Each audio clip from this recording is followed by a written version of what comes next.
I didn't want to be a movie star, first of all. I just felt people in LA and movie industry, they were all messed up. I didn't want to be like. We're here to explore one of Hollywood's most enduring and ultimately most heartbreaking mysteries. The story of a woman who was never just a movie star. She was a phenomenon, an icon who defined an entire era. With a simple, infectious giggle, she could light up the darkest room. Yet she could also channel a profound sorrow that left audiences breathless, proving her depth went far beyond comedy. In roles from Cactus Flower to Private Benjamin, she did more than just entertain. She systematically dismantled the dumb blonde stereotype, carving out a new path as a powerful, independent woman in Hollywood. Her magnetic energy dominated television. Her grace calmed the chaos of award shows, and her quiet determination gave a generation of actresses the courage to demand more for themselves.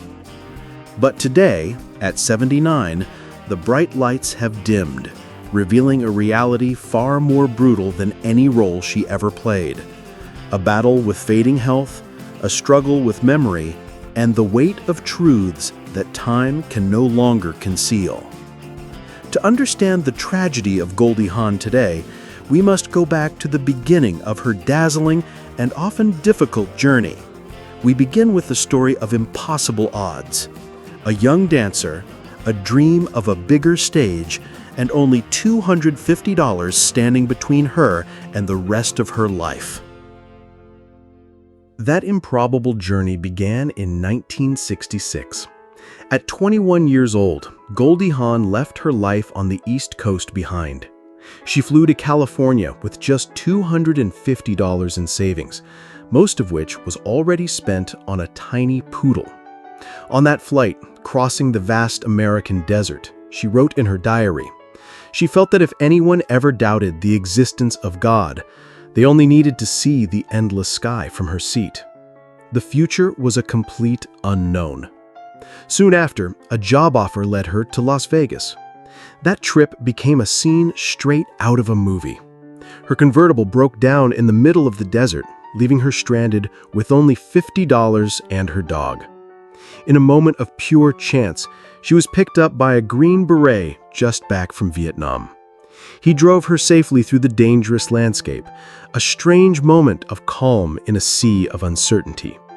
It was the first of many times Goldie would turn a disaster into a legendary story. Her early work in California nearly trapped her. She was cast in the sitcom Good Morning World, playing the exact role Hollywood expected. The cute but shallow, dumb blonde. But her real breakthrough came with a show that captured the chaotic spirit of the 1960s, Rowan and Martin's Laugh-In. On national television, she became an overnight sensation. She was the giggling, bikini-clad dancer covered in psychedelic body paint. She was a new kind of pop culture goddess. Her film debut followed, but it was the movie Cactus Flower in 1969 that made her a true star. For her very first major film role, she won the Academy Award for Best Supporting Actress. The moment was pure Goldie.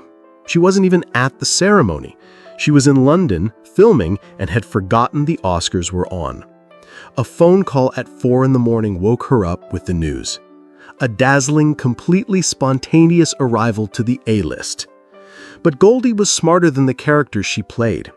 She knew the dumb blonde label was a cage. She began to carefully take control of her own destiny. With groundbreaking films like Steven Spielberg's The Sugarland Express and Warren Beatty's Shampoo, she proved her dramatic range. More importantly, she became one of the very few women in Hollywood to both produce and star in her own films. She stepped into arenas dominated by men, from the military and Private Benjamin to professional football in Wildcats. She was changing how audiences saw women on screen. From a nervous young dancer, Goldie Hawn had transformed herself into a symbol of Hollywood power and freedom. She was living proof of the words she would often repeat later in life. "Don't tell me I can't, just watch me." While Goldie Hawn conquered Hollywood, her private life was far from a fairy tale. The blinding lights of the stage cast long, dark shadows at home. Behind the dazzling fame and immense wealth, she faced personal choices and relationships that were both deeply romantic and intensely dramatic. Her first marriage was to the dancer Gus Triconis. They met in 1966, two artists drawn together by a shared love for music and a bohemian lifestyle. They married in 1969, the same year Cactus Flower launched Goldie into superstardom. But her spotlight that illuminated her career created a widening gap between them. Her schedule was relentless, her fame was exploding. His own career was struggling to find its footing. Goldie later said she felt exhausted, longing for an escape. They separated in 1973. Everything changed on a flight in 1975 when she met the musician Bill Hudson. The connection was instant and electric.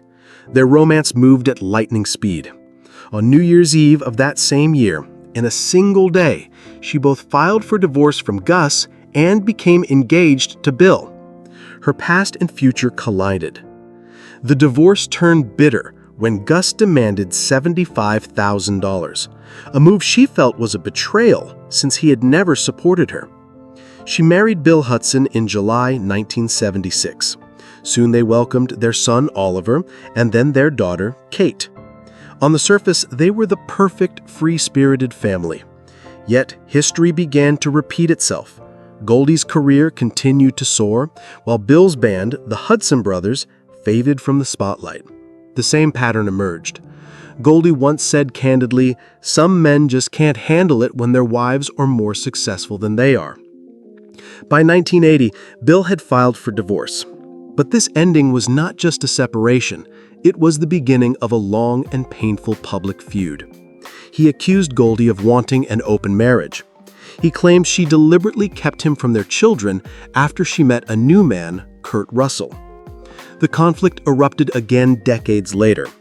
In 2015, on Father's Day, her son, Oliver, posted a photo with the caption, "Happy Abandonment Day." Bill Hudson retaliated in a public interview. He declared that Oliver and Kate were no longer his children and demanded they stop using the Hudson name. It was a move that froze their already broken relationship. The marriage had ended in bitterness, leaving a trail of accusations and an estrangement that would shadow the family for decades to come. After the public wreckage of two failed marriages, Goldie Hawn's life found its anchor. She found it in a man she had met years before, Kurt Russell. They first crossed paths in 1968 when he was just a teenager. But fate reconnected them in 1983 on the set of the film Swing Shift. This time, both were single. What won Goldie over was not a clever pickup line. It was the effortless way Kurt played with her young children, Oliver and Kate, when they visited the set. Their first date was as unconventional as their love story. It ended with them accidentally breaking into a house they were thinking of buying, only to be caught by the police. It was a funny, reckless beginning to a romance that would span more than 4 decades. They made a conscious decision never to marry. For them, it was not a lack of commitment. It was a daily choice to be together, born of freedom, not obligation. Their family became a blended mosaic. Goldie's children, Oliver and Kate, Kurt's son, Boston, and together they welcomed their son, Wyatt. They built a fortress of love and laughter in a town known for breaking hearts.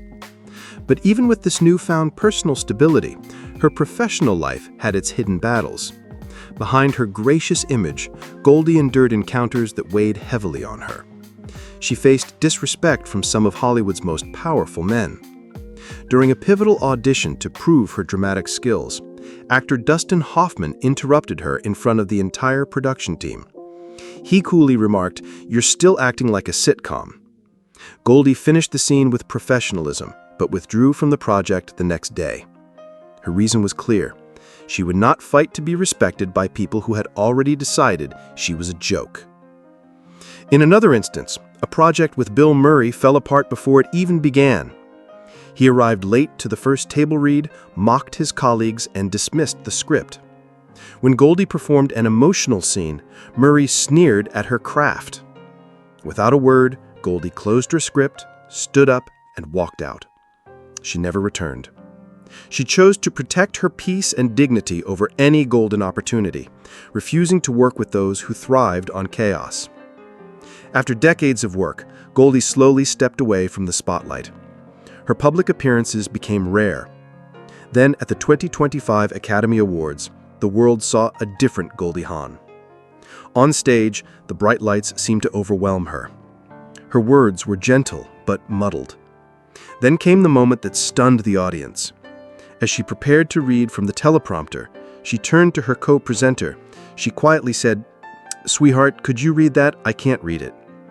The candid confession drew a mix of laughter and concerned murmurs. It was a moment of shocking vulnerability on the world's biggest stage. The public finally saw the fragility that had been hinted at for years. Goldie Hawn's life proves that behind every laugh there is a story.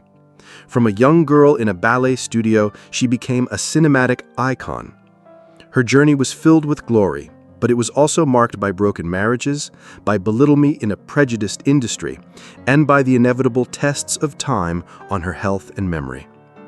At 79, Goldie may no longer grace the screen as often, but she remains a vivid symbol of freedom, wit, and endurance. Time may have left its mark on her eyes and her voice, but her spirit has never disappeared. Her story is a powerful reminder of the humanity of those who once seemed invincible under Hollywood's lights. And perhaps it is that very fragility that makes her more real and more cherished in all of our eyes.